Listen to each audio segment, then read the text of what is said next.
এক ম্যাচে অন্তত ৩ কীর্তি, ২৫ মিনিটে জোড়া গোল করে চিরপ্রতিদ্বন্দ্বী লিওনেল মেসিকে টপকে গেছেন ক্রিস্টিয়ানো রোনালদো। বিশ্বকাপ বাছাই পর্বে মেসির ৩৬ গোলের রেকর্ডকে টপকে রোনালদোর গোল সংখ্যা এখন ৩৭টি। জাতীয় দলের হয়ে ১৪০তম গোল করেছেন রোনালদো। রোনালদোর ম্যাজিক্যাল ফুটবলে ভর করে পর্তুগাল জয় পেয়েছে ৫-০ গোলের বিশাল ব্যবধানে।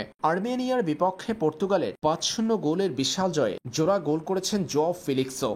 ম্যাচের ১০ম মিনিটে তার গোলেই এগিয়ে যায় রোনালদোর পর্তুগাল। এরপর প্রথমার্ধে ২১তম মিনিটে রোনালদোর গোলে দলের স্কোর লাইন হয় ২-০। পরে ৩২তম মিনিটে জোয়াও কনসেলোর গোলে ৩-০ ব্যবধানে এগিয়ে থেকে প্রথমার্ধের খেলা শেষ করে পর্তুগাল। দ্বিতীয়ার্ধের ৪৬তম মিনিটে নিজের দ্বিতীয় ও দলের চতুর্থ গোল করেন রোনালদো। ৬১তম মিনিটে জোয়াও ফেলিক্সের গোলে ৫-০ গোলের বিশাল জয় নিশ্চিত হয় পর্তুগালের। এই জয়ের মধ্য দিয়ে পয়েন্ট টেবিলে সবার উপরে অবস্থান করছে পর্তুগাল।